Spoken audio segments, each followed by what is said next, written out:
perception of cheerleading has changed over the last several years. Many people now see cheerleading as a viable sport with competitions and means to keep physically fit.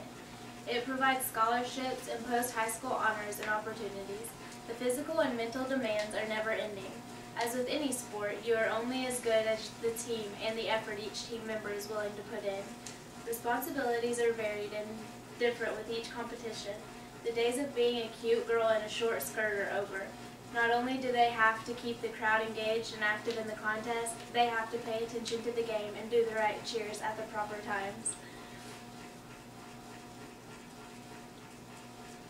The hours and hours of time spent preparing for a competition is a whole different story. Squads spend literally months perfecting a 3-minute routine for a state or national competition. These practices call for a variety of character traits, including teamwork, cooperation, effective communication, dedication, and a physical and mental fatigue can be great. The definition I found for being considered an athlete says one who is trained or skilled in exercises, sports, or games requiring physical strength, agility, and stamina, which every cheerleader fits this definition. The definition I found for sport states an athletic activity requiring skill or physical prowess and often of a competitive nature. The definition found for cheerleader is defined as a person that leads spectators in traditional or formal cheering at pep rallies or athletic events. Now informed of each definition of athlete, sport, and cheerleader, you should now understand why cheerleading is considered a sport. If by definition you are not convinced that cheerleading is a sport, let me discuss the training that's involved in being a cheerleader.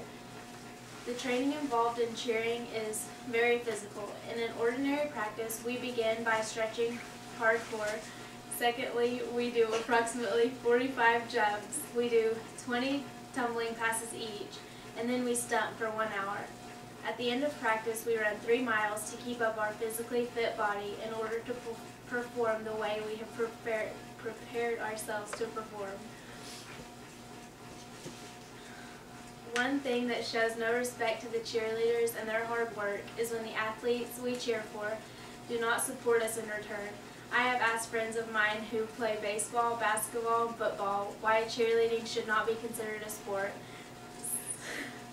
Some of the replies have been because there is no competition. Times have changed and many cheerleading squads spend 3 to 4 months of time and dedication on one competition that will be against many different school squads. Another reply I have heard is because there is no ball or prop in this sport. In that case, is wrestling and swimming not considered a sport? No one would argue that wrestling or swimming are not considered sports, so why do they say this about cheering? One of my friends also said it is not a sport because there is no danger involved. Dr. Powers, a certified chiropractor, stated that cheerleading is one of the top 3 most dangerous sports still being performed.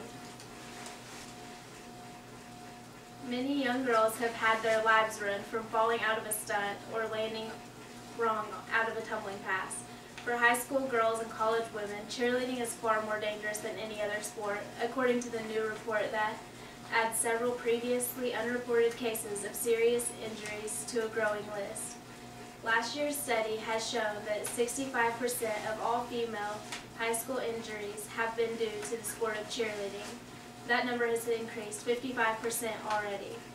A 14-year-old Medford cheerleader, Ashley Burns, was lifted in the air after many times of perfection and felt confident.